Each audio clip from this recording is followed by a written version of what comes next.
beautiful people.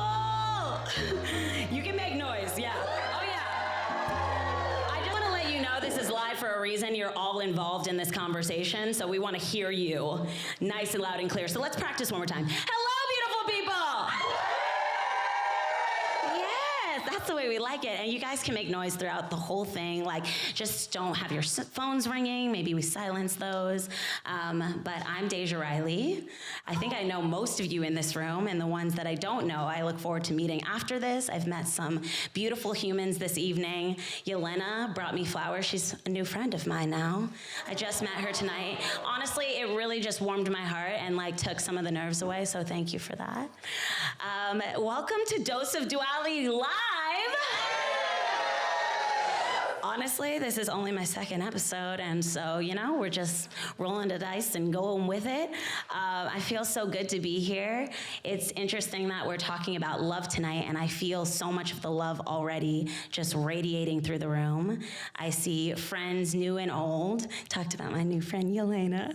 But I also have friends from high school and middle school here. Stand up, stand up.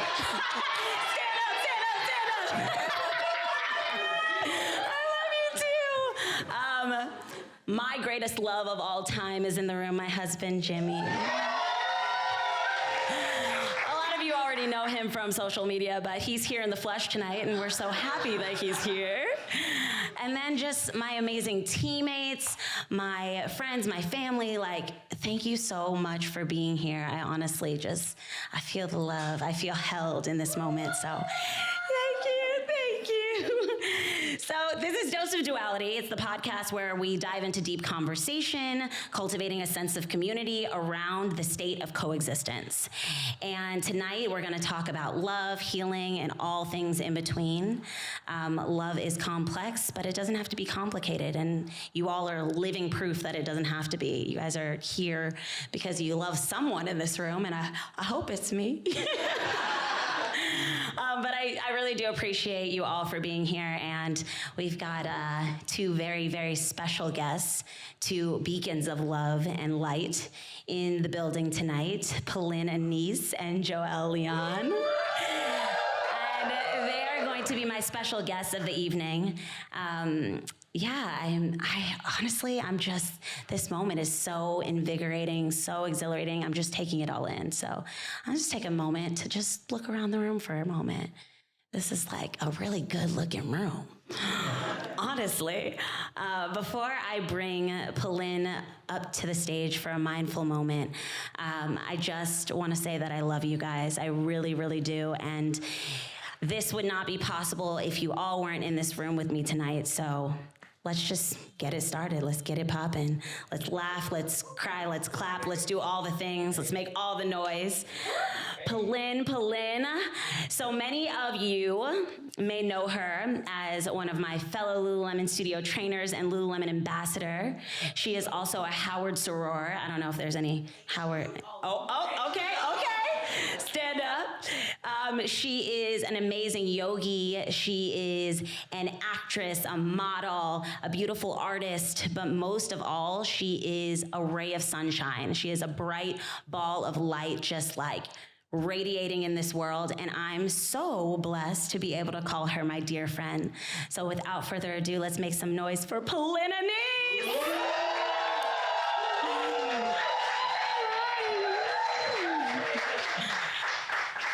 I'm gonna turn towards you.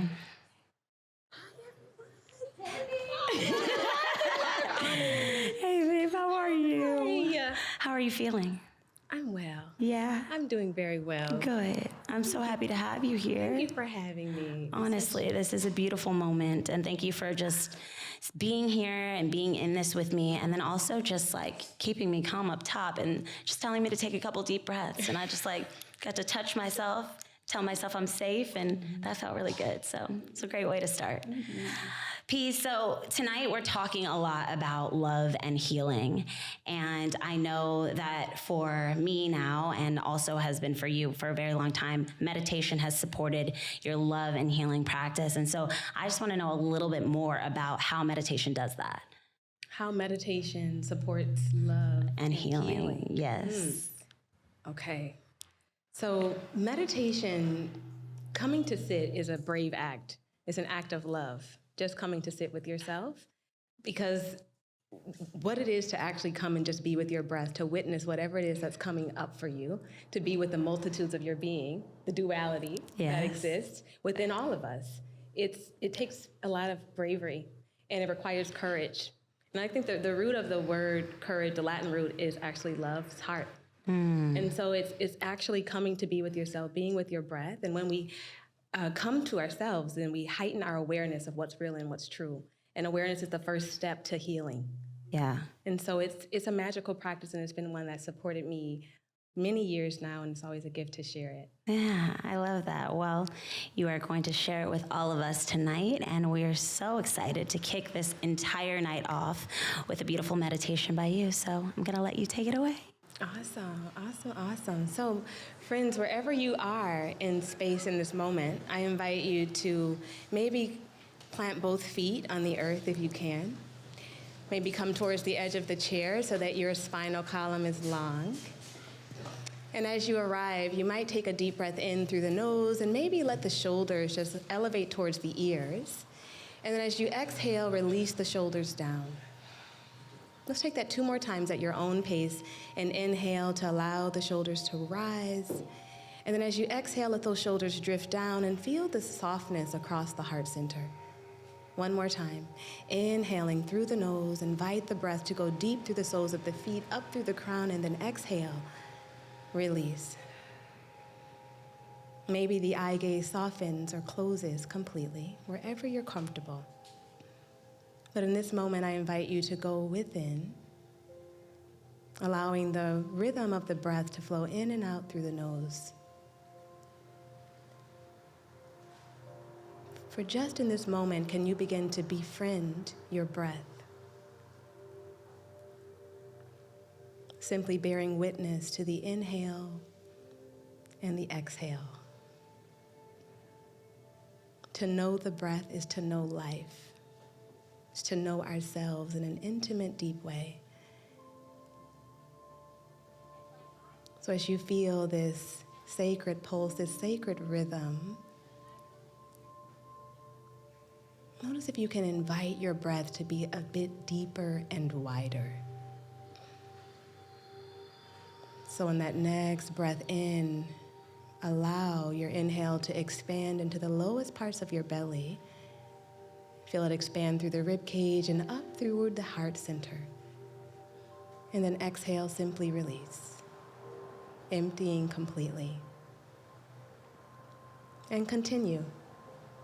Breathing in fully, allowing the breath to expand through the entire center of the body. And then exhale, letting go.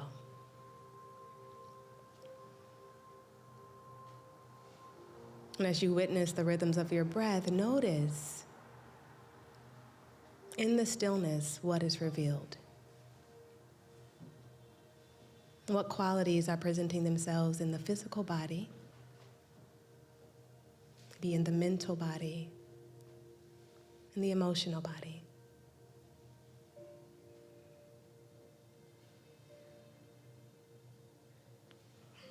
And as you witness what's present, can you do so from a lens of love and deep compassion?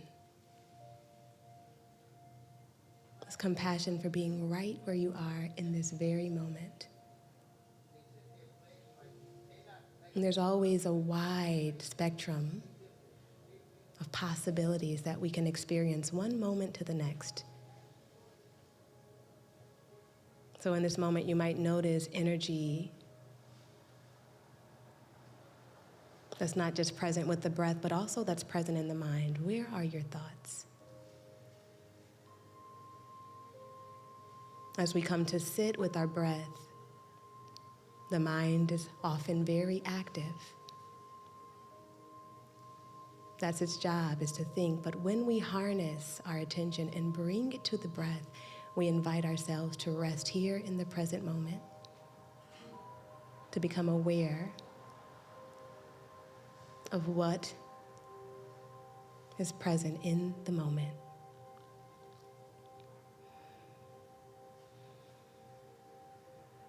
So just bear witness for a few more rounds of breath. There's nothing to do. You can't do it wrong or right. Just simply be.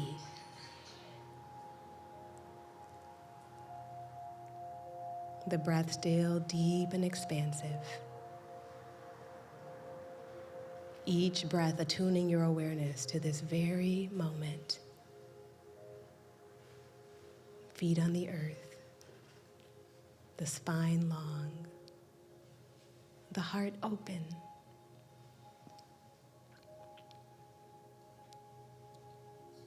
And allow your awareness to drop down towards your heart center. So maybe traveling from the closed eyes, letting your awareness drop deep in towards the center of the heart. The center of the heart that has the highest electromagnetic vibration of any organ in the body. So as your breath flows in and out, imagine this field from your heart center expanding and widening with each cycle of breath.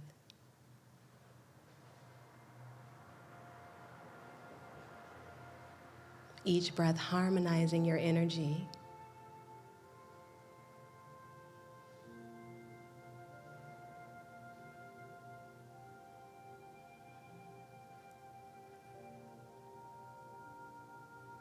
Take a few more rounds of breath here. Breathing from the center of the heart.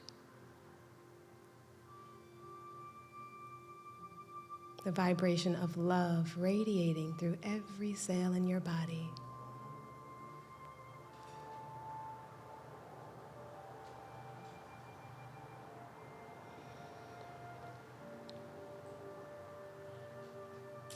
And the next 3 breaths that you take, can you allow them to be the fullest, deepest breath that you've taken yet? Smoothing out your inhale, softening with your exhale. 2 more, breathing in fully. Welcoming the fullness of yourself to this moment. Feeling the gentle hum, the subtle vibration of love, of compassion that you've cultivated just by bearing witness, just by connecting intentionally to your breath.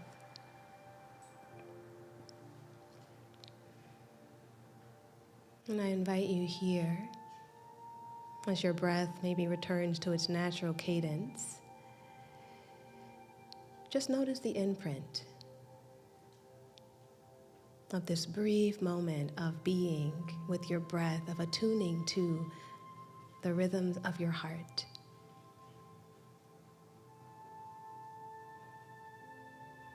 The ancient one said that the heartbeat of the universe vibrates in the hearts of every being present on this earth.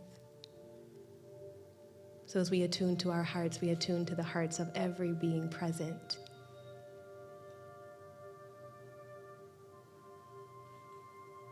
Expanding the field of love beyond our bodies into bodies throughout the space and throughout the world. Take a deep inhale. And as you exhale, let the breath escape with a gentle sigh. And if you'd like to bring the hands together and just gently rub the palms, generating just a little heat and warmth. Maybe even imagining that between the palms you are creating this fusion of love. And then pause for a moment and ask yourself, where can I receive love in this moment? Where does my body need this warmth, this touch? Those hands might come to the heart, to the belly, to the shoulders.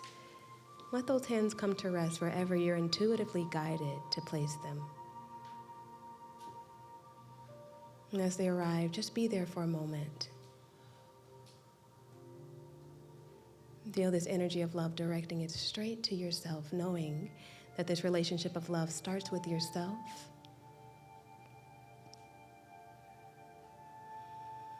We'll just savor this moment for another few rounds of breath. And the great ancestor Bell Hooks said that the ingredients to love, or the combination that we need for love, is respect, care, commitment, knowledge, trust. Can you feel this sense of care in this moment for yourself? The sense of trusting all that you are, this respect that you hold for all that you are. And this inner knowledge, this inner wisdom that's always active and alive within, that if we can be still, if we connect to our breath, we can access at any moment in time. Let's take one more round of breath together. And then exhale, let it go.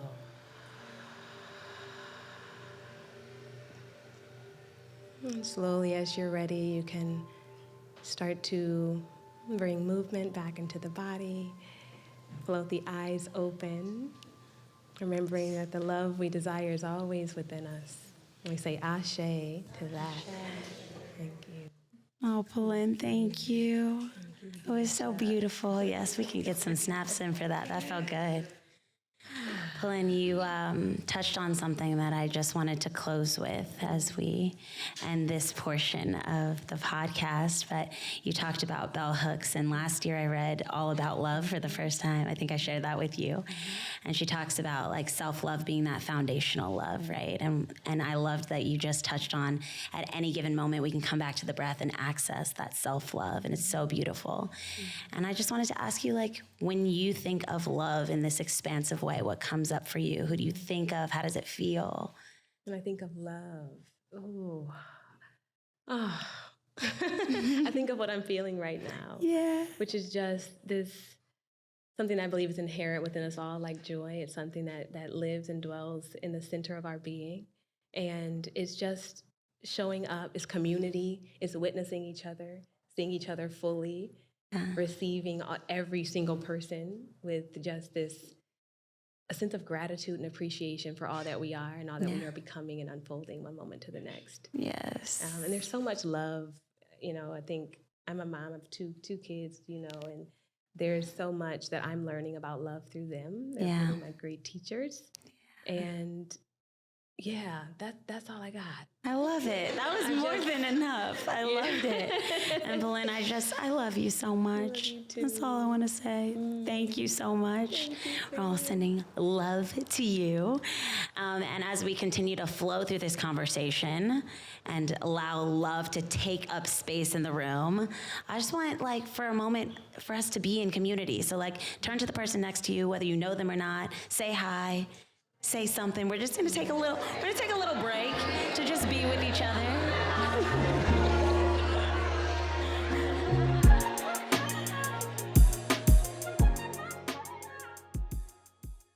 Oh, that was nice. It just kind of simmered on its own. All right, beautiful humans. So, we're gonna get back to the conversation. I'm gonna make myself really comfortable up here because, my brother's coming to the stage. I'm gonna get all cozy on the couch.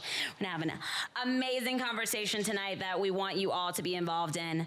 But before I bring the next guest up for the remainder of the conversation, I just wanna talk to all of you. I wanna find out what love means to you as we open up this conversation. And you guys can just yell out words to me. I'll say it loud on the microphone. But when I say the word love, what comes up for you? How does that make you feel? Acceptance. Yes, acceptance. I love that. Support. Say it again. Support. Yes. Someone else said something else. Joy. Safe. Joy. Yes. No judgment. No judgment. Yes. Empowered. Yes. Groundable. Yes. Wait. Connections. Groundable. Yes. Is that what we said? Safe. Yep. We're definitely safe. What reciprocation? Yes. Accountability. I'm loving it. We're just, transparent. All the things. Well, for me, I will definitely say that all of those things resonate, and I think there's so many things that I can say about love. There are so many teachers of love in the room for me right now, and I just can't wait to get to the conversation. So we're just going to go right into it. This next bold, bright, beautiful soul, who you were just listening to one of his pieces, by the way. If you did not download, the kids are listening, Cry Wolf. It's his third album, and it's amazing. Okay, so this next bright, beautiful soul that I am grateful to be able to call my brother. He is a sensational storyteller. He is an artistic genius. He is Bronx bred. And he's the creative director at the New York Times. I mean, we're all gonna give it up for that. Yeah. Though we are not defined by our accomplishments, that is amazing, and I admire you so much. But, you know, I'm just gonna let him tell you exactly who he is. Joél Leon, will you join me? Yes, just the way.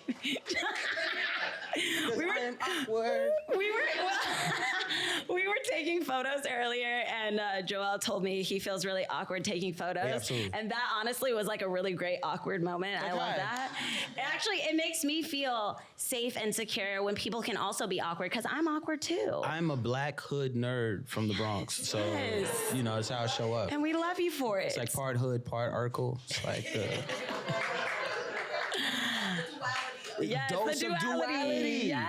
That's what we're doing. But Joe, I got up here and I said everything that the world knows you as, but I'm not big on telling somebody what their identity is. So I'm gonna let you take the mic and tell everybody who you are. Before I do that, can I tell you how much I love you? I love you too. And how proud I am of you for this moment. This is big. Thank you. Like, you know, yeah, you did this. Thank you so much.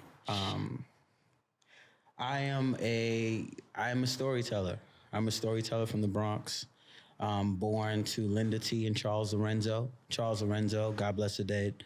Pensacola, Florida, born and raised. My mother born in Dominica, very small island in the Caribbean. For those who don't know, you should go and visit. But not too many people visit because we're trying to keep our resources, you know. But you know, grew up on hip hop. And found a way to make a way, I think, with not much, but like a want to change the world, and utilizing my art as the catalyst for that. And so wanting, like, a big part of that is meeting you, right? Like when I think about community and, like, you know, we talk about alignment, right? And so just trying to make art that is aligned with my purpose, you know? You're doing that without a doubt. Thank you. And I admire that. And I love you too, by the way. I think I said that, but I will say it again, because like we can never give each other enough love. No, you know, it's not just true. keep pouring it out. Yeah, right? It's like a vessel, you know, and if it overflows, and you just get a new vessel. Yeah, I love that. I love that. Or don't, just let it flow and just like let it get messy. Love is messy. It is, right? I mean, we're starting to like pull out these adjectives and things that describe love for each of us. So like, let's start there, right? When we talk about love, like for me, I think about it, especially in the chapter that I'm in, the season that I'm in. Love is fragile. Can we talk more about that? Like, what is that? Yeah, let's dive into that. Let's get into that. I wasn't fully prepared to talk about it, but it's organic, you know? Listen, you brought it. I mean, we can go as deep as you want. We're doing this together. Yeah. So like, if it gets uncomfortable, then we get out the water. Will you hold my hand? Yeah, of course. That's what love is, right? Yeah. Thank you. I got you. Okay. Yeah. All right. So here we are. So I was supposed to be doing this podcast with my best friend, and wow, this is the first time that I'm telling this story publicly. So I'm gonna take my time with it. No rush. So Jen and I were friends, best friends, sisters for over 15 years. One of the most beautiful journeys, adventures that I've ever been on in my entire life. And I truly believe that in this lifetime, she was one of my soulmates, you know? I love my husband. He's one of my soulmates too. But it's funny because Jen and I used to joke, and I would say, like, you just have to let your now husband know that you were already married once. It was to me. It's fair. I said it in her wedding speech too. But yeah, so we started this journey. We started a podcast last year called Do Everything with Love. And it was really powerful. It was really impactful. It was something that we both started as a passion project together. And I never saw it going the way that it did, but then life happens, right? And at the top of this year, which I know some of you also like follow me, and so you've seen a little bit of what I've shared, but at the top of this year, we kind of like hit this fork in the road where life happened. Right. And she shared something with me that she has not yet shared with the world, so I will not share that on her behalf. But it caused a little bit of tension in our relationship. It made us have to have some of the toughest conversations that we've ever had together. It made us have to navigate this new space with love, honestly. And it was really scary. It was hard. And when you love someone deeply, you know, I think you have, you do your best to handle situations, especially tough situations, with care.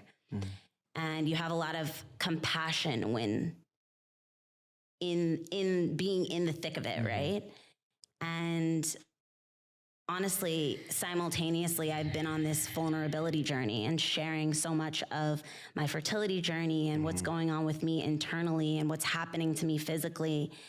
And, you know, I was in a space where I was like, the best thing I can do is be honest with her. The best thing I can do is share this coexistence of emotions that's happening inside of me and be as raw and as real as I could possibly be. And that was terrifying. I find it actually a lot easier to do that on a platform, on a social media platform, right? When I'm just sharing openly, I don't know who's gonna see it. In fact, when I post it, I'm not looking into the eyes of anybody else.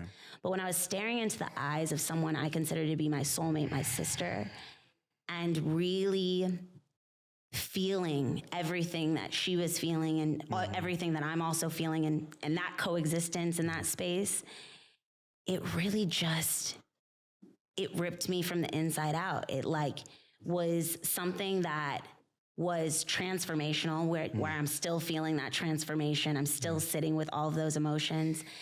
And ultimately it led me here in a place of not solitude because I'm in community, right? But like, I expected to be holding her hand and sitting next to her in this moment. And for many reasons, that is not the way that it ended up, you know? And so I started this new podcast, Dose of Duality, with that in mind, with that in my heart. And it's part of the reason why I came up with the concept of this, is because so many different emotions were existing all at once. And none of us are just one quality, right? I hear this phrase like one trick pony. I don't think it exists, but like, they say that sometimes when someone has like one major talent that stands out, right? And none of us are that, right? As humans, we are complex, we are colorful, we do not live in black and white. We are not just one thing clear across the board.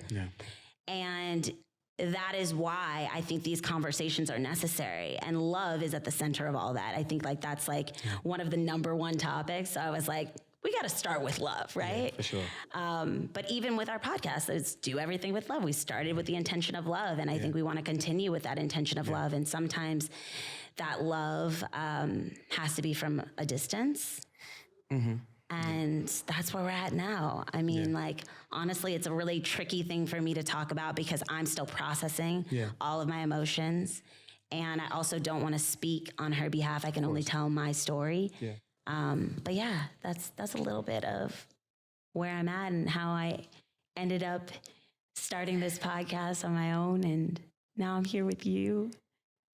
You know, you said the word journey a few times, and I think about like, so like even me getting here, right? Like a number of different things could have happened while I was on the C train, which did. Like, there was like a delay on the train. Like, there's things like I can't control, right, in that narrative. It's a journey, right? And like, I think when we're thinking about love through the lens of it being a journey, right, we're going to encounter detours, right? Yeah. And I also don't think the detours change the intention of the journey, right? My goal was to get here, right? And so like, if we're talking about everything being done with love, I think the journey, whether that journey is taking a detour, whether that is the end of the chapter of this journey, and there might be another journey that you two might go on. I mean, you're journeying right now, even though you're not together in the physical sense, right? And I think the way that you're holding space for that is important, especially with the separate journey that's going on with like IVF and like that's a whole nother like space that you're having to hold room for here, you know? And so I think, and you and I have talked about this, like I think my role as your friend is to remind you to offer yourself grace, right? Because I think when I think about love and I think about the fragility of love, I think also about the grace that we tend to not give ourselves, but we give to others, right? And when we think about duality, the fact that two things can be right at the same time, and I think about the plurality in that, right? Multiple things get to be true at the same time. Where I can love a person, we can be disagreeing about a thing, I can still love them. I might even think that they're wrong. They might think that I'm wrong. And so the middle ground of that is the nuance, right? Because I think you're also talking about nuance. And I think love, for me, when I think about love, I think of nuance. Because love is multifaceted and, you know, there's context and a lot of context, especially now in this world of social media that we live in, where so much of conversations get lost because we don't have context, because we're not privy to the moment that we're walking into prior to the thing that we're seeing. And so we make judgments and assessments. Like, if I didn't know you and I didn't know Jen, and I got Jen's side of the story and I got your side of the story, probably two different stories. And my job as a person who is trying to practice grace across multiple intersections is recognizing there's room for stories to be true across the board and across the spectrum. And it doesn't change the love that gets offered in that space. And that's the nuance of it. Yeah. You know? I love that you said that. And also, like, as my friend, I appreciate you offering me that grace. And I truly knew in this moment that I was surrounded by love, because as I began to open up to my different friends or family members about how I was feeling and the pain that I might have been feeling as a result of what happened in this particular situation, both of the sides could be seen. Like, not that the person or the people were coming from like a neutral space, but more so a loving space. Right. And being able to hold space for both me and someone they might not even know, or for both of us if they know both of us, you know? I think that's a beautiful thing too, is like this idea that, like, you know, I said this to one of my friends, and now the idea is like coming up into my mind and I want to hit it, but I was saying to them that when I was in my 20s, I had those friends that would be like, yeah, girl, and that was messed up, and she shouldn't have did that, and like, you know? Then I find myself in this space, and I know that I'm surrounded by love because the way that my friends respond to what I'm telling them is not aggressive. It's not attacking her. It's this idea to acknowledge that, like, both of you weren't wrong. You're both just human. You know what I mean? And both of you, like, came at it with the most loving approach that you could, right? And I think that it's beautiful that, like, anybody that I've shared space with as I've been going through that going through this has held me in that way. You know, like, that for me has been the most beautiful part of it. And that is the kind of friendship that I want to continue to attract. You know, and like so many times I think that we often think of love being so romantic, right? When people say love, I mean, honestly, I also think of, you know, Alfalfa singing to Darla, L-O-V-E. I mean, Do we not all think that? I mean, that is part. so perfect. And that is a beautiful love too, but I think I want to dive deeper into that friendship love, that even that community love, that agape love, right? What comes up for you when I dig into that or reach for that? I think that's my favorite kind of love. Yeah, mine too. And I think because what we tend to do in romantic partnerships is we quarter our love, right? Like, this love is different because this is my person. And not to say that it's not, right? I think there's a way, and a lot of that comes with the need and want to be wanted and needed by somebody else. This notion that there's this one person in the world who could potentially satisfy the things that I've wanted and needed and desire. And so I'm finding that through this person, which makes me somewhat uncomfortable.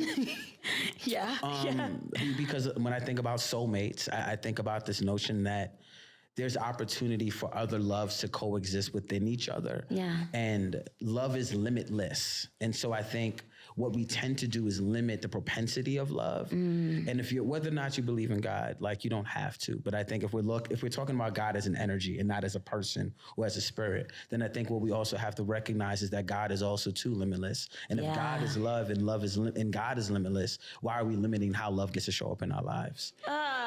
Right? I think our partnerships get to be romantic. I think our friendships get to be romantic as fuck. Because I think what we think about romance, we think about flowers, we think about candy, we think about, you know what I'm saying, Lorenz Tate, you know what I'm saying, in the rain on a motorcycle. You know what I'm saying? Keep in mind, Lorenz stalked Nia Long to get her number, just to be clear. But we don't talk about that, right? We don't talk about that, though, right? Wilding. My brother went, he was like, yo, I'm gonna get her number anyway, get her address, and just show up. If a brother did that right now, unless it was Jonathan Majors, y'all would be like, stop. Or Michael B. Jordan. Or Michael B. Jordan. Y'all would be like, yeah, steal my address. Unsolicited. You know, but I think we think about romance in that way, and we don't think about, oh, like, me and my homegirls went and had a picnic, and like my best friend braids my hair, and like there's intimacy in that. And what I don't want us to do is lose how intimacy gets to play a part in our lives that is not solely dependent on the intimacy we're getting from our partners. Yeah. And so I think this intimacy, this is an intimate space. And you know what I'm most interested in is etymology, you know, like the use of language and also how I think we as Black folks have remixed language. Your father knows that better than a lot of other people. Like, how we've taken a thing that's been given to us and said, all right, nah, fuck that, we're gonna make it our own. Yeah. And so when I think about romance, when I think about intimacy, I think about the pure definitions of those words and how so often we lose those definitions in order to compromise whatever we think what love is supposed to look like. Yeah. And again, like I'm trying to deal in limitless, you know, in that space. And so that means I have to be curious about what love gets to look like and feel like, and not just about my partner, but my friends, my colleagues. Yeah. Because I think we talk about love and we kind of keep work exempt, you know, like, and I think that was part of this conversation, like Alicia and I were having last week. The idea that like we get to reframe how love gets to show up in our lives, and it doesn't just have to be in partnership. It's like the spirit does not understand compartmentalization. I can't say love is here, but love is not here. Spirit is not cognizant of that. Yeah. The heart and mind is not cognizant of that. And I think what I want us to start doing too is stop. Like in Buddhism, it's heart mind because the heart and the mind are connected. So when we go like, oh, I'm thinking logically, like, all right, cool, but your heart is still a part of that conversation. It gets to be, which is why love is so important, because love doesn't understand that dynamic. But we keep trying to put it in this thing. Yeah. Love is like, I don't know. I don't do boxes. Yeah. Why do you keep trying to put me here? Like, I'm here, you know? Well, I think like it's natural for us to compartmentalize so many things in life, right? Absolutely. Because we need that clarity as humans. Absolutely. So we go like, okay, well, this looks like this, and this is what this is going to be for me, and I can put this over here. And then this looks like this, and we tie a pretty bow on it, right? It gives us that structure that we need. It allows us to move the way that we need to in between the lines. Yeah. And I love what you said about love in the workplace, because I think like that for me was how I built my entire career. Like, I think a lot of people have asked me like, oh, like, how have you gotten the opportunities that you've gotten? I really honestly rely and lean into love. Like I rely on love completely. I want to show up with my whole heart. Because you're showing up as yourself. Yeah. You are exactly. Thank you. You are Thanks, you are the ingredient.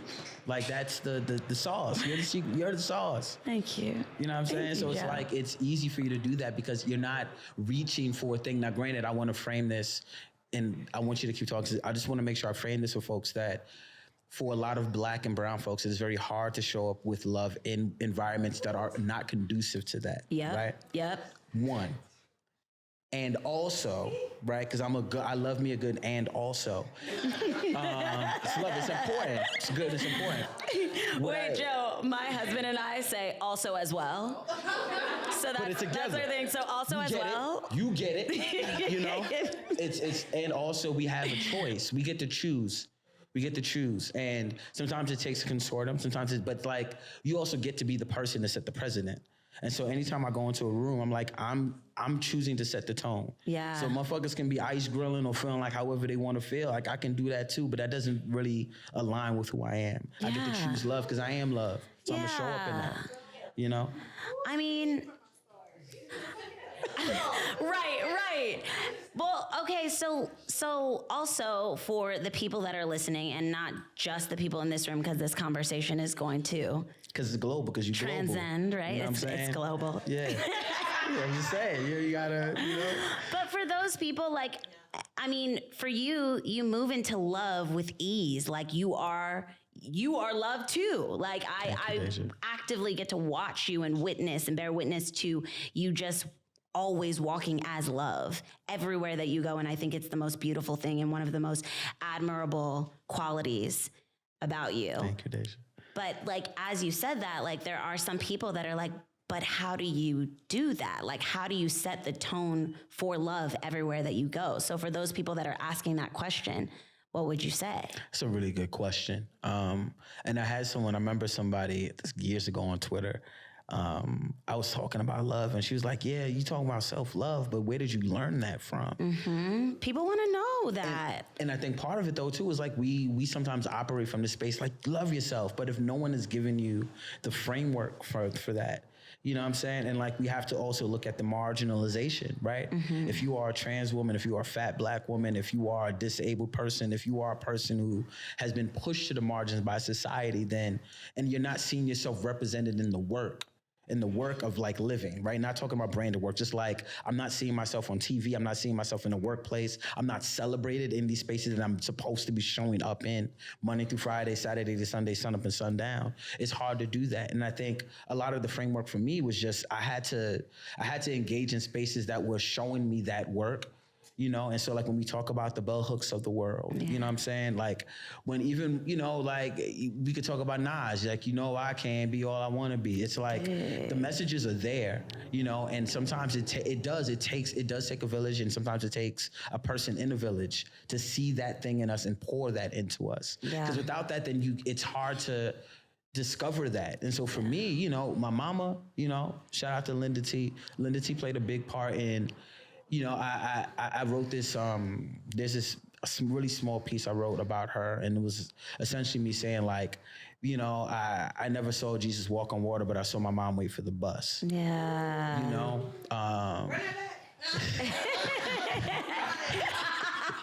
We can run that back. We can.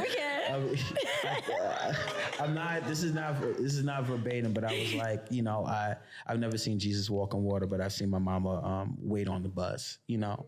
And my mom used to wait for the BX12 bus that was right across the street from us every night, right before she made my hot chocolate. I would walk her to the door. I would tell her I love you, have a good night, be safe, you know. And I would do that I was doing that from the ages of like 8 to like 16. Mm.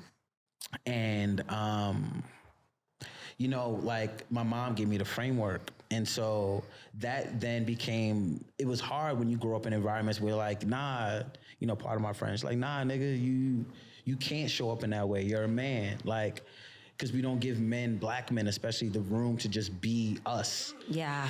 You know, because we think us is like these tangible, like my man can fix a ladder or he can grill something, but your man wants to cry too, but you're not giving him room to. Yeah. You know? Yeah. Like, and so like we have to ask ourselves, how are we conditioned to believe in patriarchy as a means for liberation? Because it's not, but we've been conditioned to believe so because media gives it to us.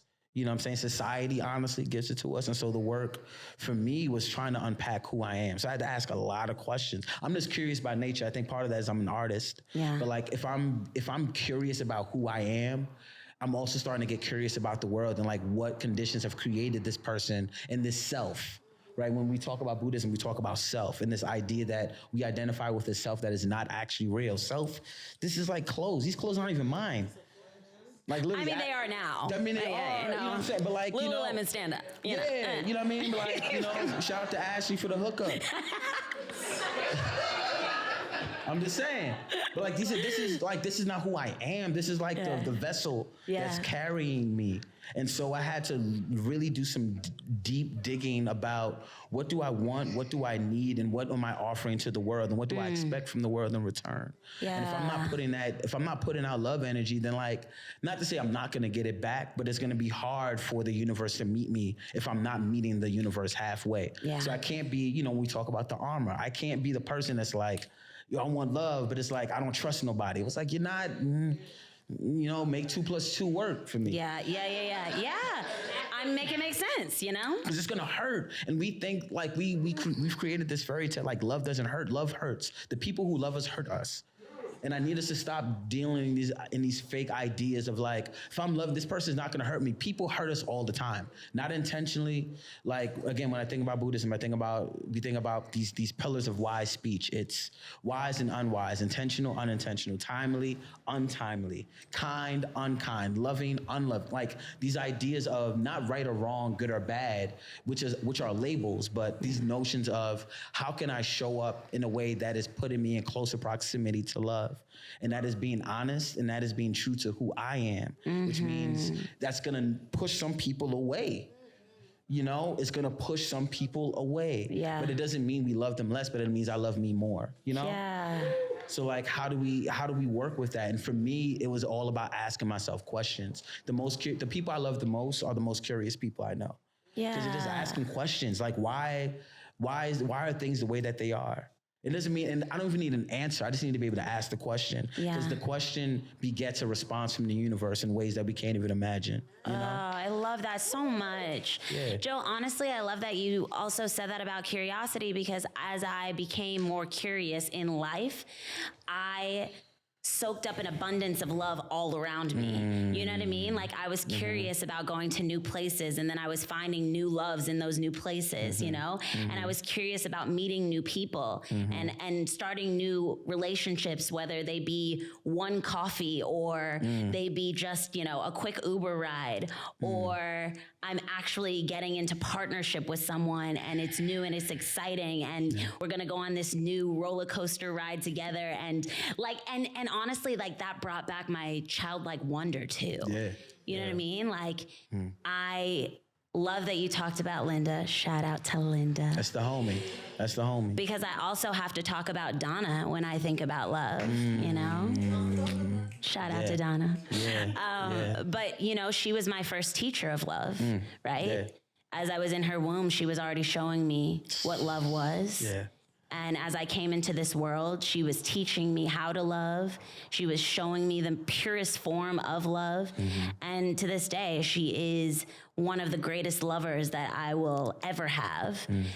I love saying that about my mom. You know, I love knowing that I got this piece of me, this piece that I get to carry with me all the time, that I learned and absorbed from her, you know? I think like that's such a beautiful way to think of love. But I really, really love that you said like about the people that you love the most are the most curious, you know? Yeah. I think that's true for me too. Cause like there's a level of openness that's created when we're curious about the world. Yeah. We're just asking questions, man. Like, I like, and it's the thing that you mentioned childlike curiosity. I remember being in an acting class in high school, and we were preparing for like Shakespeare work, and Miss Pierce, our junior drama teacher, she was telling us to like embody these animals. We had to choose animals that best embodied our characters, and I remember her walking around the classroom and her being like, y'all, like, what are you doing? Like, when you were children, if I asked you to be a lion, you would be a lion. But right now you're so, and again, this is not verbatim, but like, you're so afraid of what everyone else is thinking that you're just not being yourself, you know? And it's like, yo, I'm awkward in pictures. Like, I'm just and I love it so much. It makes for the best pictures. I don't know what the fuck to do with my hands. It's like, you know what I'm saying? Like, you know, it's just a lot of things going on at once. If I'm doing it by myself, I can do it. But like, I know my flaws. I know my shit. I know where I show. They are not flaws. They are not. I embrace each and every one of them. Honestly, if they are imperfections, it's everything that I want. So please keep taking pictures with me. I mean, honestly, we're gonna have a photo album of just joy and love all over the page. So I'm with that. It's yes. great. Yeah. But it goes back to your point of like the childlike curiosity. So when I look at my girls, when I look at my daughters, it's like, oh, like they don't care. Like, if Lila is going to be the thing that she's choosing to be in that day, she's fully embodying that. Yeah. And like, so much of like that gets to be, you know, it's somatic. Like, so much of the work that y'all are doing is about how is this feeling in my body? Mm-hmm. You know, and so even we get to be curious about that, because I think curiosity is love. Because if I'm not asking myself questions, if I'm not asking my friends questions or my partner about how we know, you know what I'm saying? How do you know? You don't, because we assume. That's right. We assume so much. We assume because I've known this person for 5 years, for 10 years, whatever. Things change. Tastes change. The things that I was into when I was 20, like the shoes I was wearing when I was 13 do not fit me anymore. So you can't ask me to wear them again. You know what I'm saying? That part. And so how am I showing up for that experience now? Mm-hmm. Now, you know? So like that, and that might change tomorrow, and that doesn't make me wishy-washy. It just means I'm standing in my truth. Yeah. And my truth is fluid. Yeah. And if it's not fluid, then I'm not growing. You know what I'm saying? And so like, but in order to do that, I have to ask questions. Yeah. You know? Yeah. There's two things in there that I have to go into, but first you talked about your babies. Yeah, man. Those are the other homies. Those are the other homies. You know, I love it so much. But when you talked about your babies, I was taken to this thought that I've had about both you and Pilin, two people that I admire so much. Shout out to Pilin. I love you. But I admire the love you give as a mother. I've gotten to watch you with Yair and Zuri, and it is just so beautiful, but it is teaching me the kind of mother that I want to be and the kind of love I want to give as a mother. And Joél, I sit up here with you too, and I think about how you speak about your daughters and how you love them and show love for them. And I think I can only hope that is the same kind of love that my dad feels for me. It's really beautiful to witness, but it's also very healing.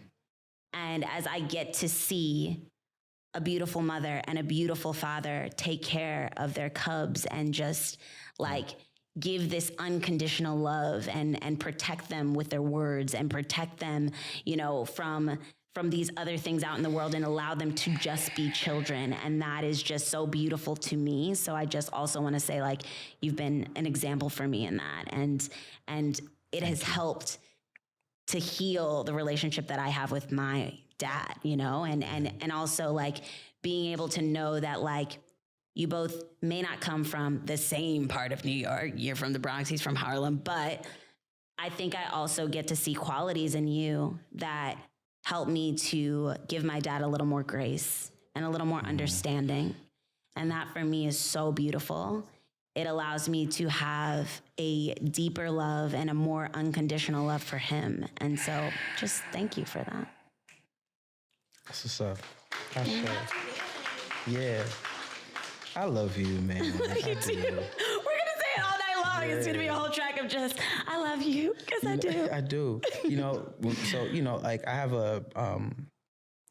there's like, I put out a project called Songs for Charles in 2015. It was like my love letter to my father. You know, like my father and I were estranged at the time, and honestly, we were estranged until his death in 2021.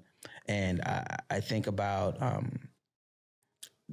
what I had to realize was like my father was a person he was a black man before he was a father, you know, like there were a lot of, like my father went through sexual trauma and child abuse, very similar to my story. My father fought in the Vietnam War, you know, and so when I think about a black man who didn't have resources, didn't have the language, didn't have the tools, and then was told by the government to go fight a war that I know he didn't believe in, to have to come back home with no resources, no access, no language, no tools, there's energy that needs to get put out into the world. That energy sometimes wound up in our household, you know, and it doesn't, and love is also about accountability and forgiveness, right? And, you know, when I think about nuance and I think about context, you know, like I remember going to a panel and someone was talking about unhealthy love. And I thought that was so beautiful because so often we frame love as this thing that like, and just walk with me on this one if you can. And if it's uncomfortable, please let me know, like we can stop. But like, you know, my mother was physically abused and assaulted by my father multiple times, you know, and like my mom would try to fight back. My father was sometimes physically violent to us as well. Not often, but, you know, enough to be remembered. And so, you know, my father was also the same person who didn't have money, but would find flowers in the garden and pull them out of a neighbor's yard and give them to my mom. You understand what I'm saying? Like, and it doesn't excuse the harm, but what it does for me is, and my mom would tell me this story, not my father, my mom would tell me this story. And even when my mother was divorcing my father, for her worry was like, she wanted to keep the household together. She asked us if we wanted to go with our father. And we were like, what? No, our father's fucking crazy. How would we do that? But as I got older, what I realized was my mother was trying to teach us forgiveness. And not to say that, again, because I also want to frame this conversation by also recognizing that it is not a black woman's job to forgive the wrongs of a person, of a community, of whatever. But I think that's also a choice. And I also support people in the choices they make if that choice is also part of their healthy healing journey. And for my mom, that was part. It's like when my mom shows up in love, it's because my mom doesn't hold grievances, because my mom also recognizes the context of the environment that my father grew up in. Yeah. And so that means I can hold him accountable, and I can also hold space for forgiveness. Because like there's duality in that. And sometimes those things aren't congruent. And it doesn't mean we have to do it, but it means we have a choice. Yeah. And we get to ask questions about it. And so for me, showing up as a father for my daughters was like, I didn't want any of my daughters to have the demons that I have. You know what I'm saying? So like that required work, and the work of knowing that my father lived a really hard life, a life that was not kind to him at all, you know? And so my job for me is to like be the expression of the kindness that he never got the chance to have and give. You know, which is a lot of weight, but it's a weight that I recognize because I have the capacity for it. Yeah. Like I'm built for this, like for whatever reason. Yeah. Like that, this is my, you know, like that's my purpose. Yeah. My purpose is like now more than ever, my purpose is to live for my father, you know? Joe, honestly, like, as you say that, like this is even a healing moment for me now, because I think about the level of forgiveness and the amount of grace that I am doing my best to extend to my dad.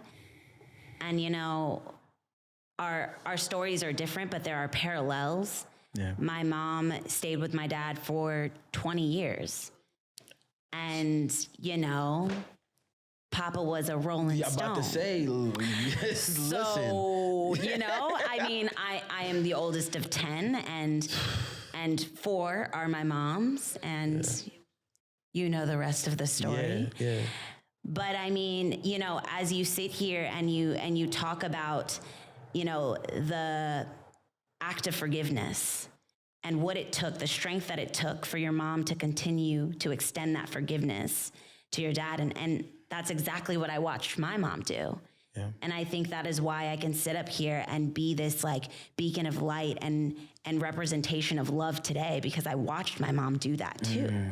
You know, and as I admire that in her, it was also this idea of like, well, I never want to go through that. Like I that is the opposite of what love looks like to me. Absolutely. And it's interesting because when you go out into the world and you start searching for everything but that, you oftentimes end up with exactly that. And so for the longest time, until I met my amazing husband over there, he's going to get all the shout outs tonight because he deserves them.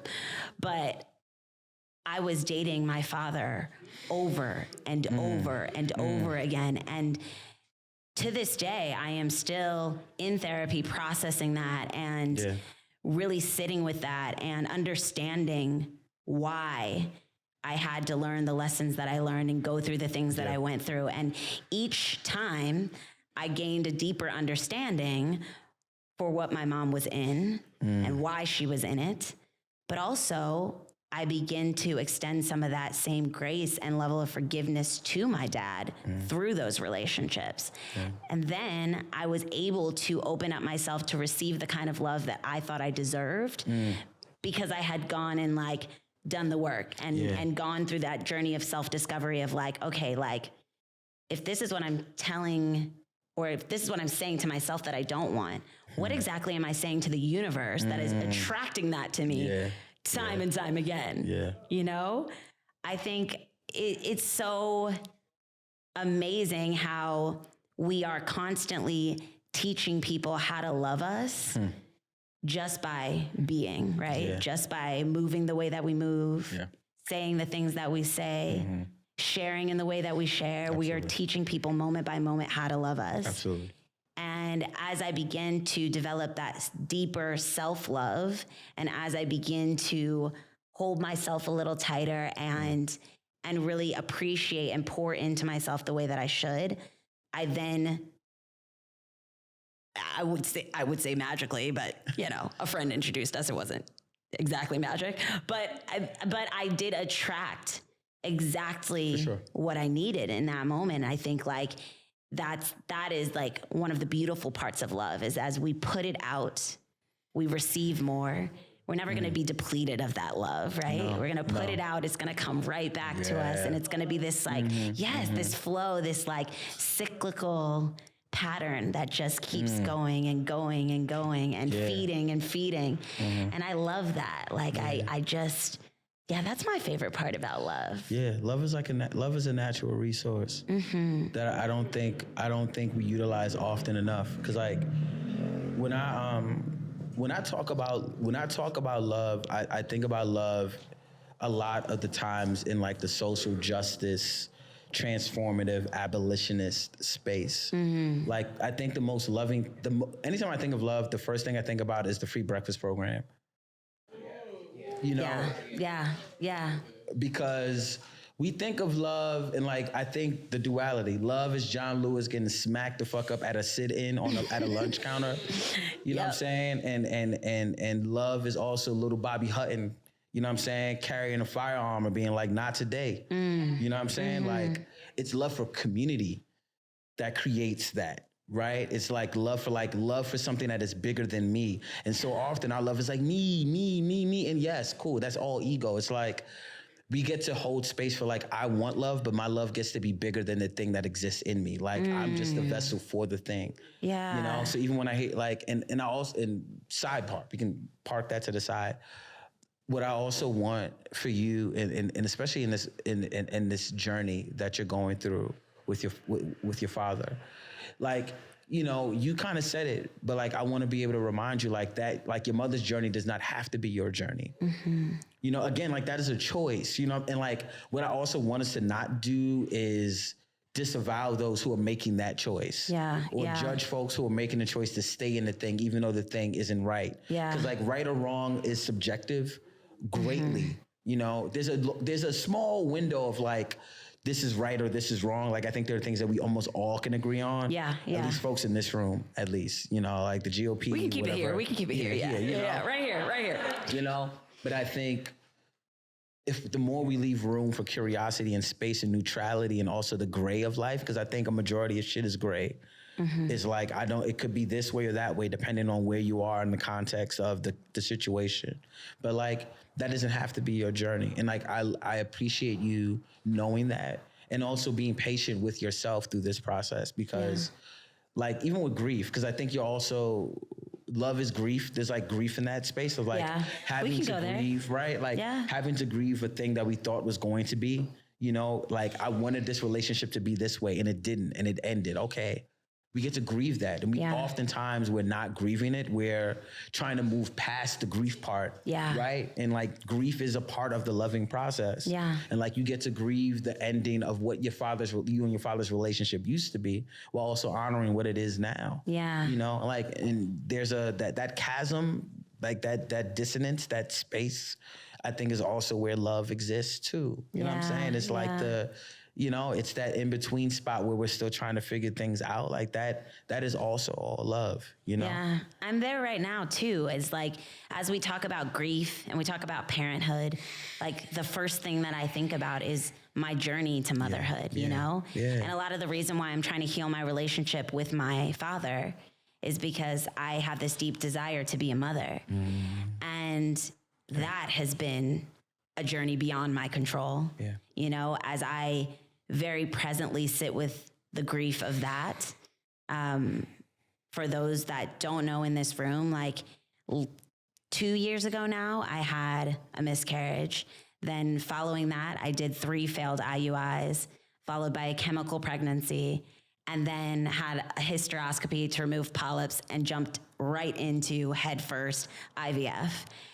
And like, even as I say it now, I'm like, whoa, like, it's a lot. It's a lot. It's Absolutely. It really is. Like, and it was chaos and it was uncomfortable, painful, like heart-wrenching, gut-wrenching, like, and for so many moments, like I was just sitting in mourning and then simultaneously putting on a smile to serve my community and like to show up for others still in that, because that's honestly what my source of love and joy was coming from. And so like, that was the way I was able to sustain too, you know, is like reaching for that community love and being held by my community and really truly leaning into that so that I could continue to just take one step at a time moving forward.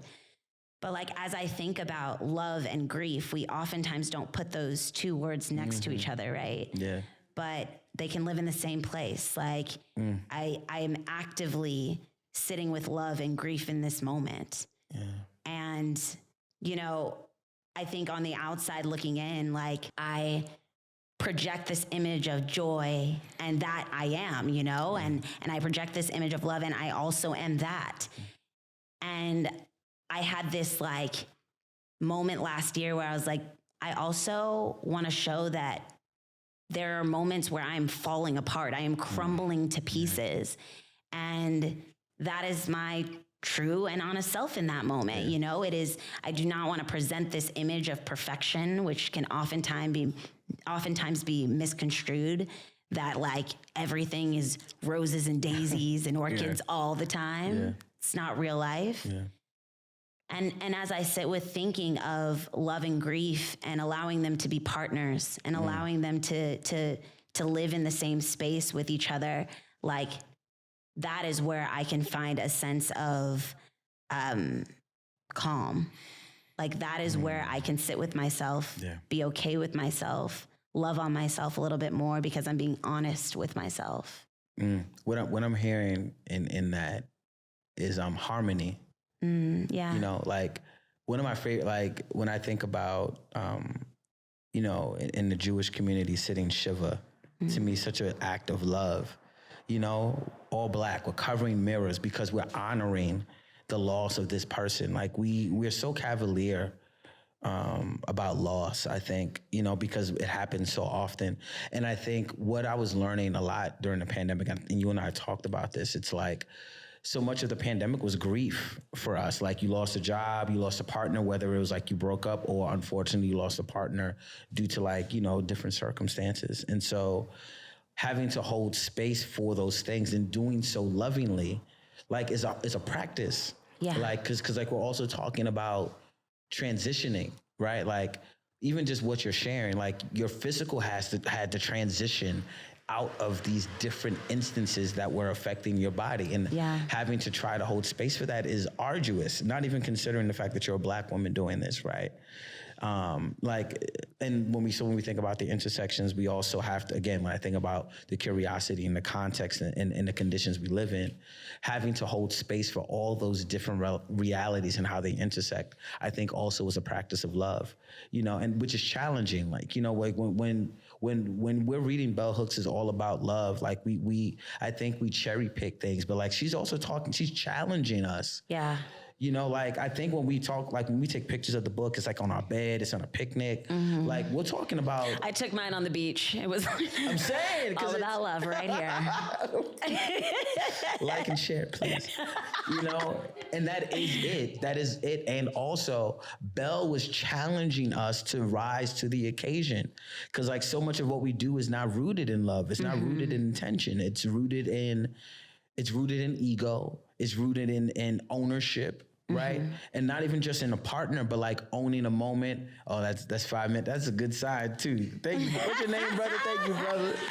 Imani, shout out to Imani for letting us know, keeping us in check. But like so much of that is rooted in like the need of ego to be fed. Yeah. And like Bell Hooks is like rip all that up. Start from new. Yeah. Yeah. I mean, honestly, I feel like love is all about that, ripping things up and starting from anew, like over and over and over. That's what we're experiencing on a regular basis. We're like, all right, that doesn't work right now. For this season, that doesn't work. Let's rip it up. Let's start again. Life and love is one big ass experiment. And if we're not treating it like that, we're missing out. Yeah. Like just try some shit, because we're only here in this body once. Yeah.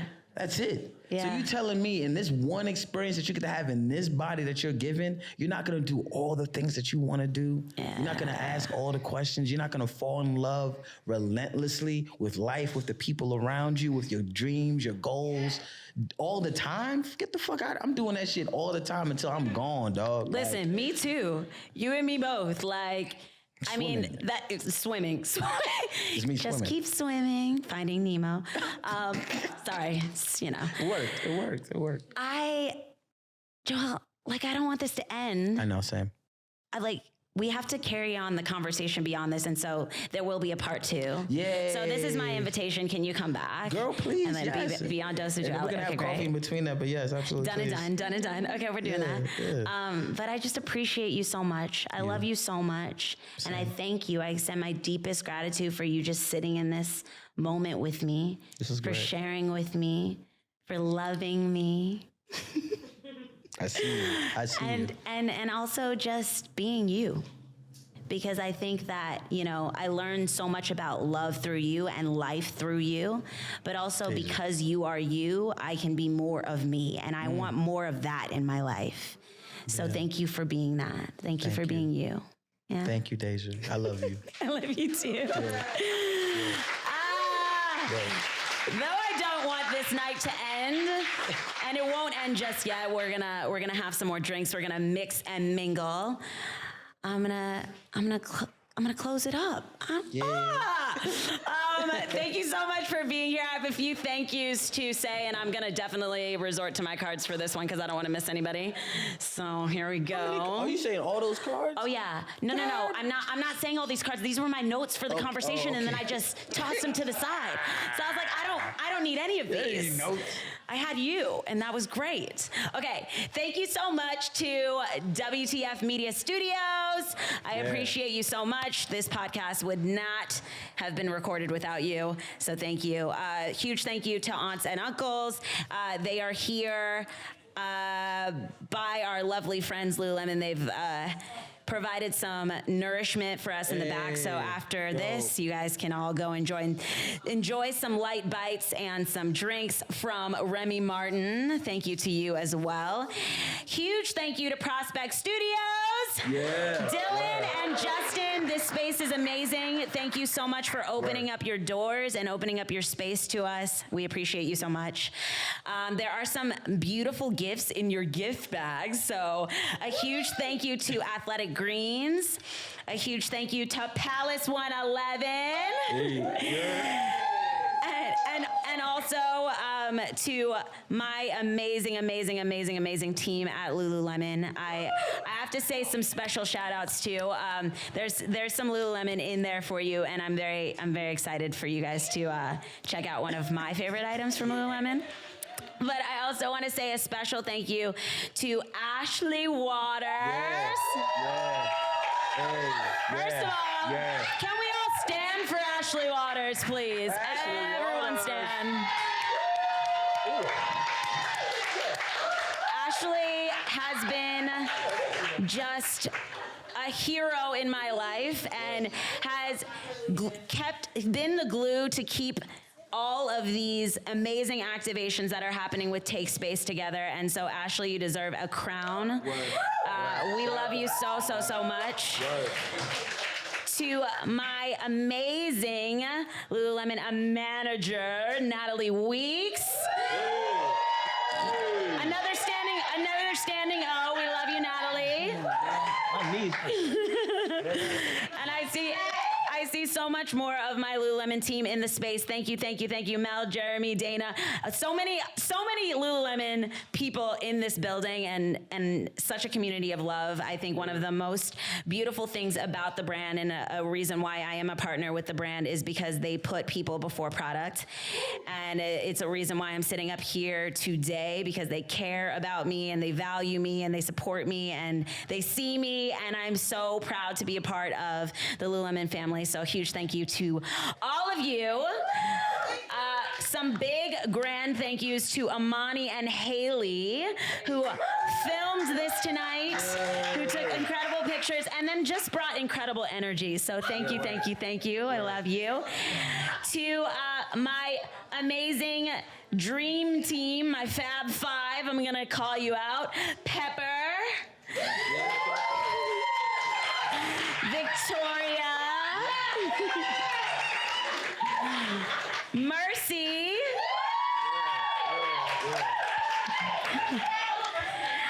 Chance, and also my co-producer, friend, amazing soul, founder of the Fit Collective, Liz. Stand up. Nope, you will stand. Liz gave me a huge push of courage to keep going when my last podcast fell apart, and she said, I will step in and do whatever you need me to do. And I was like, what? And so I am so appreciative that she is here by my side, and you might not be on the mic, but you are on the mic, and I appreciate you for that. And last but most certainly not the least, Pilin Anice and Joél Leon, another standing ovation. My incredible guests of the evening!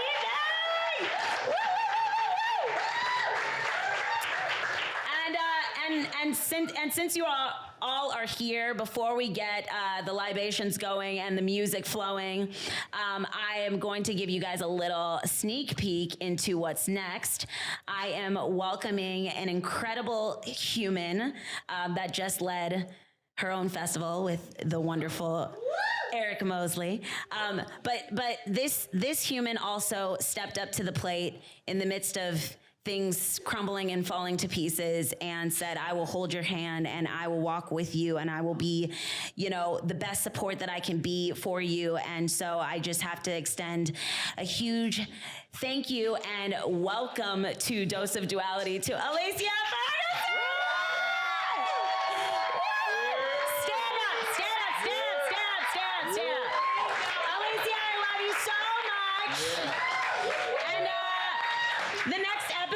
After this one will be her and I, so listen up and listen out.